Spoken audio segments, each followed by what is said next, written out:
2. After a historic career and months of speculation, Senator Dianne Feinstein has confirmed she will not seek re-election, and now California is looking to 2024.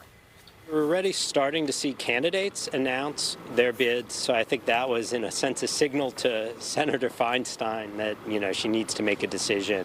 At 89 years old and after more than 3 decades in the United States Senate, Dianne Feinstein will end her political career after this current term. Good evening, everyone. I'm Mike Meeback. And I'm Julie Hayner. She is our state's longest-serving senator, and her open seat could usher in a new era of California politics in Washington, D.C. KTVU's Jana Katsuyama begins our coverage with a look at what could happen in next year's election. Jana. Well, Julie and Mike, it certainly got a lot more interesting tonight. Senator Feinstein has been a power broker in Washington for years. But in the past few months, younger Democrats have launched open challenges, with Congresswoman Katie Porter of Orange County being the first to announce a bid in January. And by deciding to stay through her term and not resign, Feinstein sets up an election that is wide open with no incumbent.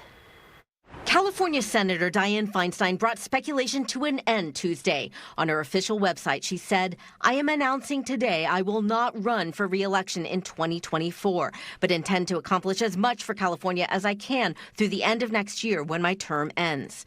Feinstein has served more than 30 years in the Senate, a powerful figure.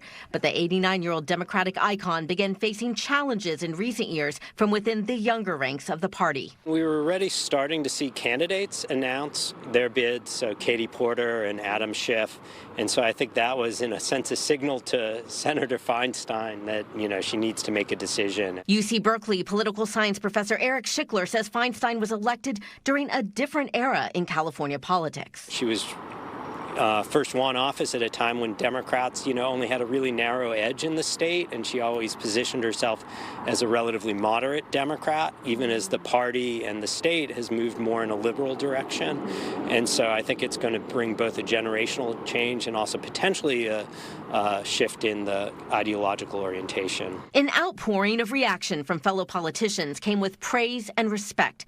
Congresswoman Nancy Pelosi praising Feinstein's work on gun control. Here we are honoring Dianne for her leadership in Senator Feinstein for her leadership in all of this, but also continuing to mourn the loss of life. And when it came to California, we were joined at the hip. Former Senator Barbara Boxer called on Congress to honor Feinstein by renewing her 1994 assault weapons ban. For Senator Feinstein's last 2 years, can't our colleagues come together around her and make this a lasting legacy? Because the original assault weapons ban only lasted 10 years. Professor Schickler says the opening of a long-held seat is sure to rock California's Democratic Party. There's a lot of folks who expect Barbara Lee to announce her candidacy at some point.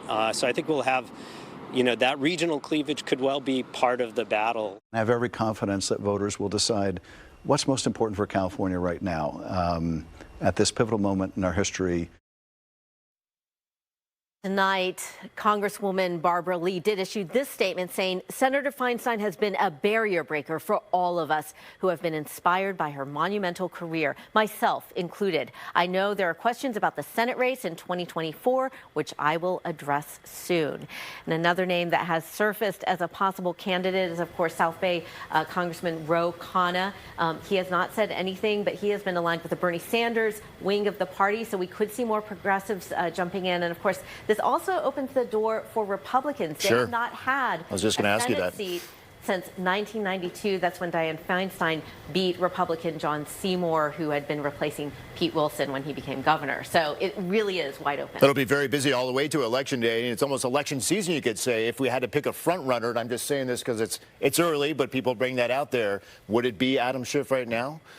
I think it's really interesting because what you're seeing are a lot of people who have been kind of in the national spotlight, but really you have the Northern California, Southern California break, you have the progressives versus moderates, and you also have this other intersection of generational differences. So it's hard to tell. It's really hard to call, and it'll be interesting to see who else jumps in. It's been Senator Feinstein since '92, but someone else has come 2024, 25 there. All right, Jana, thank you. Thanks, Jana.